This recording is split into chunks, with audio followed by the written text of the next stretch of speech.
Hello and welcome to Dreamers Associate by Talha Minhas. And today I'll be talking about the Australian migration system. There are changes coming in for the Australian migration system in July. Let's see what these changes are. And we have a review paper with us today. The review paper was published in April 2024. It has a lot of changes, a lot of deliberations going on various aspects of age, skilled work experience, education, partner skills.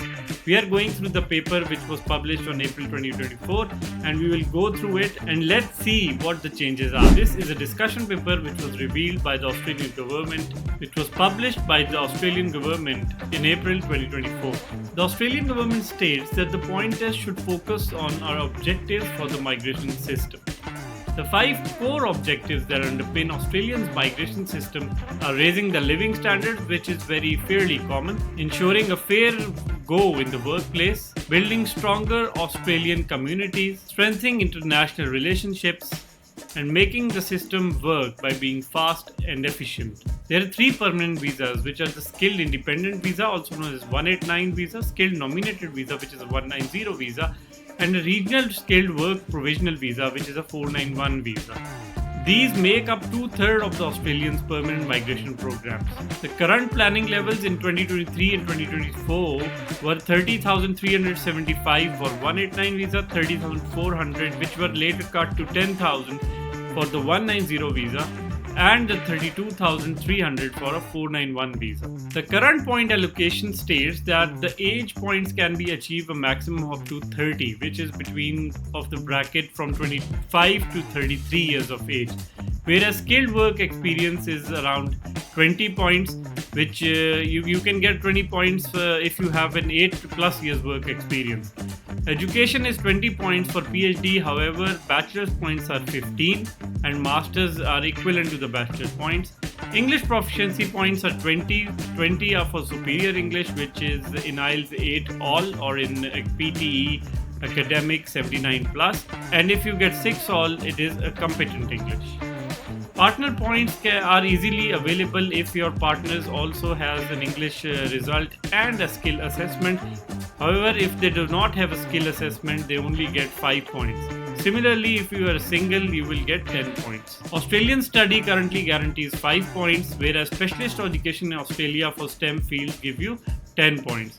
A professional year program also gives you 5 points. However, a regional study can also add up 5 points in your profile. And CCL, Credential Community Language, is a NATI test, also gives you 5 points to your overall profile. If you are nominated for a 190 visa, you can get 5 additional points. And if you are nominated for a 491 visa, you will get 15 additional points. So this is the current system which the Australian government is not happy about, and they are changing this.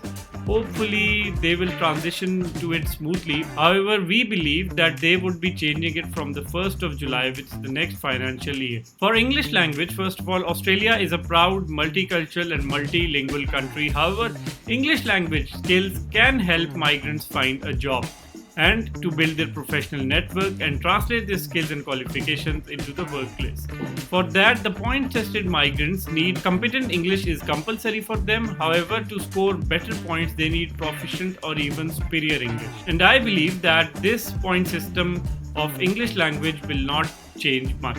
As far as education is concerned, PhD gets you 20 points. However, bachelor's will get 15 points and trade qualification 10 points. So considering the amount of effort put into education, the point difference is not much because the 5 points can be catered by your professional year or your NATI exam. So as the paper suggests that the education system points will change. As far as the experience is concerned, Australia believes that experience matters but should not drive permanent temporariness.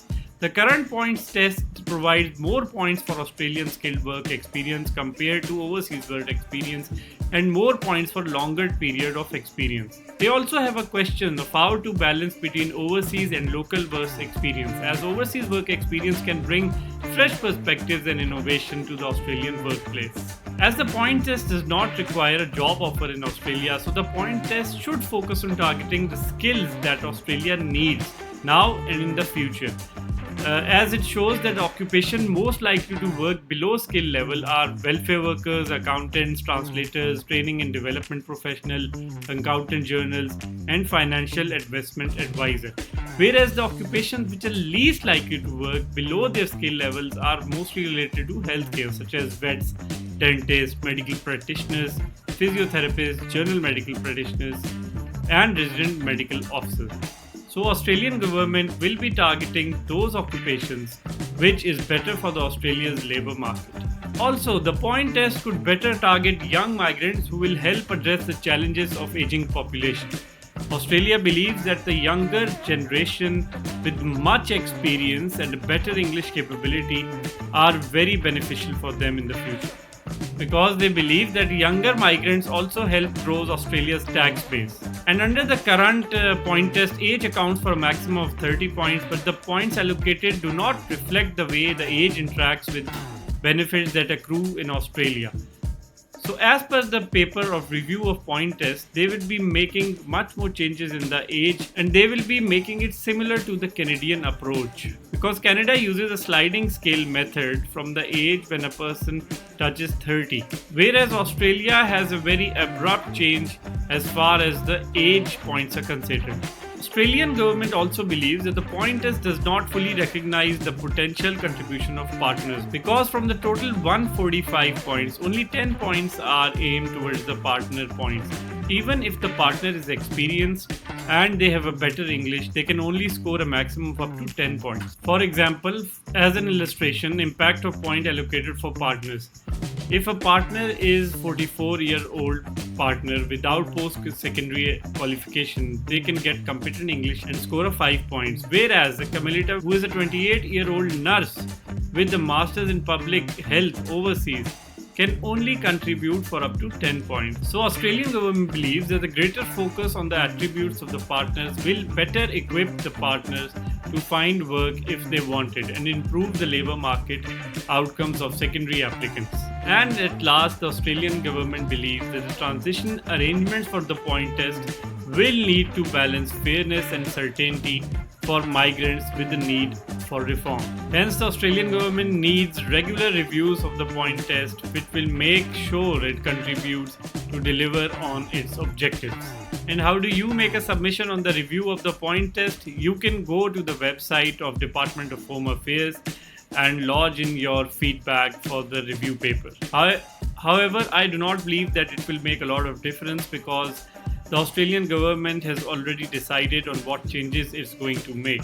To summarize the point system which they would be changing is the age criteria. They would be changing the point system for the ages much more like of Canada's. They will also change probably the skilled work experience point system, as well as the education system, which will probably get more weightage to the people with the PhD rather than a bachelor's. English proficiency will most probably stay the same. Partner skills may carry more weightage or more points in the overall point system. So this was a review on the upcoming changes in the migration point system, and unfortunately nobody knows what's going to happen. Let's see and let's pray it's for better for the majority of the population who want to migrate to Australia, because the changes are going to affect a lot of people, rather everybody, because whoever has launched an EUI or whoever is planning to launch EUI, they all will be affected. And all the money pitched in and all the money put in by the people for their better future prospects, it will be affected. And let's see when the Australian government is going to implement this. I believe it must be a smooth transition, so the families who have already launched EUIs and have put in money can easily transition. If they believe that they have no chance of migrating to Australia, they can at least apply to some other countries.